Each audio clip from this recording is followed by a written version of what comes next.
Hello friends, എല്ലാവർക്കും classic ഫ്ലേവേഴ്സിലേക്ക് സ്വാഗതം. ഇന്ന് നമ്മൾ പനീർ വെച്ചിട്ട് ഒരു അടിപൊളി ഡിഷാണ് ഉണ്ടാക്കി നോക്കാൻ പോകുന്നത്. റെസ്റ്റോറൻറ്റ്സിലൊക്കെ കിട്ടുന്ന കടായി പനീറാണ് നമ്മളിന്ന് ഉണ്ടാക്കാൻ പോകുന്നത്. അപ്പോൾ റെസിപ്പിയിലേക്ക് കടക്കുന്നതിന് മുന്നേ എൻ്റെ ചാനൽ ആദ്യമായിട്ടാണ് കാണുന്നതെങ്കിൽ സബ്സ്ക്രൈബ് ചെയ്യാത്തവരുണ്ടെങ്കിൽ ഒന്ന് സബ്സ്ക്രൈബ് ചെയ്യണേ.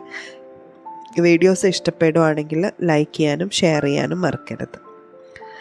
അപ്പോൾ നമുക്ക് ഇതിൻ്റെ ഇൻഗ്രീഡിയൻസൊക്കെ ഒന്ന് നോക്കാം. അപ്പോൾ നമുക്കൊരു കടായി അടുപ്പത്ത് വെച്ച് കൊടുക്കാം. അതിലേക്ക് ഞാൻ ഒരു ബേ ലീഫ് ഇട്ട് കൊടുക്കുന്നുണ്ട്.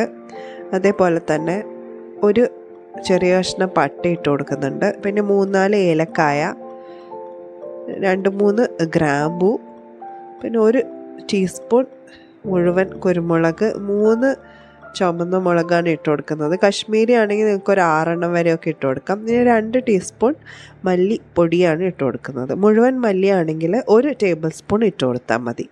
എന്നിട്ട് നന്നായിട്ടൊന്ന് റോസ്റ്റ് ചെയ്ത് എടുത്തിട്ട് നമുക്കിതൊന്ന് മാറ്റി വെച്ച് പൊടിച്ചെടുക്കേണ്ടതായിട്ടുണ്ട്. ഇത് കടായി മസാലയാണ്.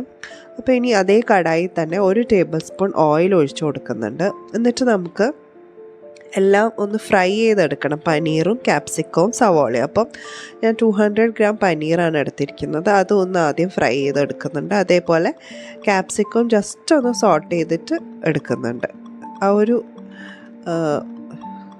കളറൊന്ന് ചേഞ്ച് ആകുമ്പോൾ നമുക്ക് മാറ്റാം. അതേപോലെ സവോളയും നല്ല ക്യൂബ്സ് ആയിട്ടാണ് കട്ട് ചെയ്തിരിക്കുന്നത്. എല്ലാം നമുക്ക് ഇതേപോലെ ഒന്ന് കട്ട് ചെയ്തിട്ട് ഒന്ന് സോട്ട് ചെയ്ത് മാറ്റി വെക്കാം. ഇനി നമുക്ക് അതേ പാനിൽ തന്നെ നമ്മൾ ഓയിലോ ബട്ടറോ ഏതോ ആണെങ്കിലും ഒഴിച്ചു കൊടുക്കാം. ഞാൻ ഓയിലാണ് ഒഴിച്ചത്. അതിലേക്ക് 1 ടീസ്പൂൺ ജീരകം ഇട്ട് കൊടുക്കുന്നുണ്ട്. അതൊന്ന് പൊട്ടി വരുന്ന സമയത്ത് ഇതിലേക്ക് 1 സവോള ഞാൻ ചോപ്പ് ചെയ്തെടുത്തിട്ടുണ്ടായിരുന്നു. അതും ഫൈനായിട്ട് ചോപ്പ് ചെയ്തെടുക്കണം. ഒരു ചോപ്പറിലിട്ടിട്ടോ അല്ലെങ്കിൽ സാധാരണ കത്തി വെച്ചിട്ടാണെങ്കിലും ചെറുതായിട്ട് അരിഞ്ഞെടുക്കണം. അപ്പോൾ ഇതൊന്ന് നന്നായിട്ടൊന്ന് കളറൊക്കെ മാറി വരേണ്ടതായിട്ടുണ്ട്. അപ്പോൾ ഒന്ന് വഴറ്റി കൊടുക്കുക. ഇനി ഇതിലേക്ക് 1 ടീസ്പൂൺ ഇഞ്ചി വെളുത്തുള്ളി പേസ്റ്റാണ് ചേർത്ത് കൊടുക്കുന്നത്. അതും കൂടി ഇട്ടിട്ട് നല്ല പച്ചമണം മാറുന്നത് വരെ ഒന്ന് വഴറ്റിയെടുക്കേണ്ടതായിട്ടുണ്ട്. അതിൻ്റെ കളറും ഒന്ന് ചേഞ്ച് ആവണം. നമുക്ക് സവോളയുടെ ഒക്കെ പെട്ടെന്ന് തന്നെ ആയി കിട്ടും. ചെറുതായിട്ടാണല്ലോ നമ്മൾ അരിഞ്ഞിരിക്കുന്നത്. ഇനി ഇതിലേക്ക് നമ്മൾ 1 ടീസ്പൂൺ ഉപ്പ് ചേർത്ത് കൊടുക്കുന്നുണ്ട്. സവോള ഒന്ന് ബ്രൗൺ നിറം ആവുന്ന ആ സമയത്ത് നമുക്കതിലേക്ക് നേരത്തെ നമ്മൾ ഗ്രൈൻഡ് ചെയ്ത് വെച്ചിരിക്കുന്ന മസാല ചേർത്ത് കൊടുക്കാം. അതുകൂടി ഇട്ടിട്ട് ഒന്ന് വഴറ്റിയതിന് ശേഷം ഞാൻ 1 തക്കാളി മിക്സിയിലൊന്ന് അടിച്ചെടുത്തിട്ടുണ്ടായിരുന്നു. അപ്പോൾ അതുകൂടി ഒന്ന് ഇട്ട് കൊടുക്കുന്നുണ്ട്. അതിൻ്റെ കൂടെ 1/2 ടീസ്പൂൺ മഞ്ഞൾപ്പൊടി, 1 ടീസ്പൂൺ കശ്മീരി മുളക് പൊടി ചേർത്ത് കൊടുക്കുന്നുണ്ട്. നിങ്ങൾ ആദ്യം കശ്മീരി മുളകാണ് നമ്മൾ ഗ്രൈൻഡ് ചെയ്യാൻ എടുത്തതെങ്കിൽ ഈ സമയത്ത് ചേർത്ത് കൊടുക്കണമെന്നില്ല. എനിക്ക് കളറിന് വേണ്ടിയിട്ടാണ് ഞാൻ ചേർത്ത് കൊടുക്കുന്നത്. 10 കാഷ്യൂസ് ഒന്ന് വെള്ളത്തിൽ കുതിർത്ത് അരച്ചതും കൂടി ഒന്ന് ചേർത്ത് കൊടുക്കുന്നുണ്ട്. അതിലേക്ക് 3/4 കപ്പ് വെള്ളവും കൂടി ഒഴിച്ചിട്ട് നന്നായിട്ടൊന്ന് തിളപ്പിച്ച് എടുക്കേണ്ടതായിട്ടുണ്ട്. നല്ല രീതിയിലൊന്ന് തിളച്ച് വരുന്ന സമയത്ത് നമുക്കിതിലേക്ക് 1 ടേബിൾ സ്പൂൺ കസൂരി മേത്ത് കൂടി കൊടുത്തിട്ട് ഒന്ന് അടച്ചു വെച്ചിട്ട് കുറച്ച് നേരം ഒന്ന് തിളപ്പിച്ചെടുക്കാം. ആ എണ്ണ ഒന്ന് തെളിഞ്ഞ് വരുന്ന സമയത്ത് നമുക്കിതിലേക്ക് നമ്മൾ നേരത്തെ ഫ്രൈ ചെയ്ത് വെച്ചിരിക്കുന്ന പനീറും ക്യാപ്സിക്കവും പിന്നെ സവോളയും കൂടി ഇട്ട് കൊടുക്കാം.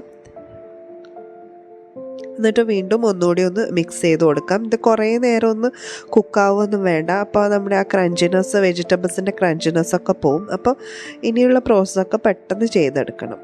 ലാസ്റ്റ്ലി ഞാൻ കുറച്ച് പഞ്ചസാര ചേർത്ത് കൊടുക്കുന്നുണ്ട്. അത് ഓപ്ഷണലാണ്. 1 ടീസ്പൂൺ പഞ്ചസാരയാണ് ഞാൻ ചേർത്ത് കൊടുക്കുന്നത്. ആ ഒരു ടേസ്റ്റ് ബാലൻസ് ചെയ്യാൻ വേണ്ടിയിട്ടാണ് ഇട്ട് കൊടുക്കുന്നത്. പിന്നെ കുറച്ച് മല്ലിയില കൂടി ഇട്ട് കൊടുത്ത് നമുക്ക് ഫ്ലെയിം അങ്ങ് ഓഫ് ചെയ്യാം. ഇത്രയേ ഉള്ളൂ. നമ്മുടെ ടേസ്റ്റി ആയിട്ടുള്ള റെസ്റ്റോറൻറ്റ് സ്റ്റൈൽ കടായി പനീർ ഇവിടെ റെഡിയാണ്. അപ്പോൾ ലാസ്റ്റ് നമ്മൾ വെജിറ്റബിൾസൊക്കെ ഇട്ടതിന് ശേഷം കുറേ നേരം കുക്ക് ചെയ്യരുത്. അപ്പോൾ നമ്മുടെ ആ ഒരു വെജീസിൻ്റെ ക്രഞ്ചിനെസ് പോയി കഴിഞ്ഞാൽ ഈ കടായി പനീറിൻ്റെ ആ ടേസ്റ്റ് തന്നെ മൊത്തത്തിൽ അങ്ങ് മാറിപ്പോവും. അപ്പോൾ എല്ലാവരും ഇതൊന്ന് ട്രൈ ചെയ്ത് നോക്കൂ. ട്രൈ ചെയ്തിട്ട് നിങ്ങൾക്ക് ഇഷ്ടപ്പെടുകയാണെങ്കിൽ വീഡിയോ ലൈക്ക് ചെയ്യാൻ മറക്കരുത്. ഇത് ചപ്പാത്തിയുടെ കൂടിയും പിന്നെ ഗീ റൈസ്, അതേപോലെ തന്നെ റൊട്ടി, പാലപ്പം എല്ലാത്തിൻ്റെ കൂടെയും പോകുന്ന നല്ലൊരു സ്പൈസി ആയിട്ടുള്ള ഒരു പനീർ ഡിഷാണിത്. അപ്പോൾ എല്ലാവരും ട്രൈ ചെയ്ത് നോക്കൂ. പനീറിൻ്റെ സ്പൈസി വേർഷൻ ഇഷ്ടപ്പെടുന്നവർക്ക് എല്ലാവർക്കും തന്നെ ഇതും ഇഷ്ടപ്പെടാൻ സാധ്യതയുണ്ട്. അപ്പോൾ നമുക്ക് പുതിയൊരു വീഡിയോ ആയിട്ട് വീണ്ടും കാണാം. അതുവരേക്കും good bye and take care.